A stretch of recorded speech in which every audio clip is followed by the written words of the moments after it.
Umakyat na sa 7 nasawi sa kambal na lindol kahapon batay sa datos ng NDRRMC. Hindi po yan aftershock ayon sa PHIVOLCS kundi isa pang lindol. Kaya may tuturing daw itong doublet. Nakatutok si Jonathan Andal.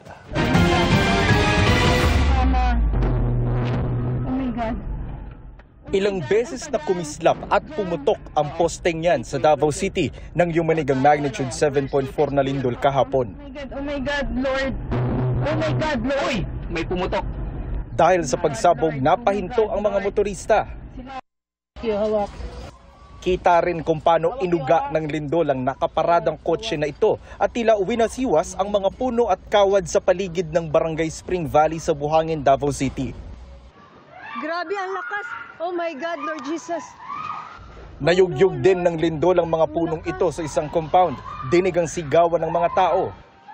Isang pasyente naman ng isang ospital sa Bahada District ang nagising na lang na inilalabas na ng gusali.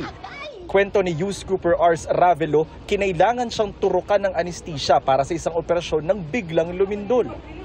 Nagbagsakan ang mga paninda at nagpatay-sindi ang mga ilaw sa hardware store na ito sa Manay, Davao Oriental. Nang bahagyang humina ang pagyanig, tumakbo palabas sa mga tao sa loob.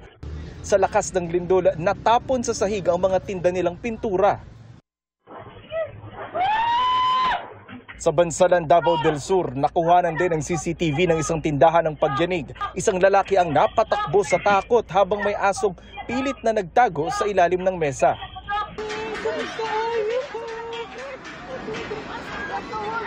Nagtakbuhan naman sa open area ang mga guro at estudyante sa Loreto National High School sa Loreto, Agusan del Sur. Isang babae ang napatid sa bato at natumba. Ang lindol kahapon ng umaga nasundan ng magnitude 6.8 na pagyanig pasado alas 7 ng gabi. Ang mga residente sa Talomo, Davao City napalabas ng kanilang bahay. Agad din nagpulasa ng magkakaibigang ito sa Moncayo, Davao de Oro. Ang mga pulis na ito sa Caraga, Davao Oriental tumulong naman sa paglikas ng mga pasyente ng isang ospital. Dahil sa lindol kagabi, bumigay ang pader ng isang eskwelahan sa Caraga rin.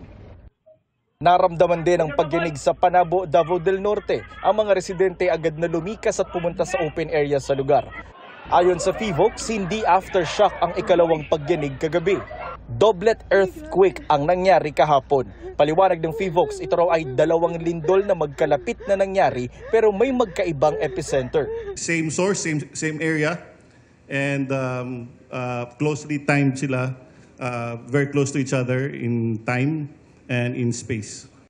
Para sa GMA Integrated News, Jonathan Andal, nakatutok, 24 oras.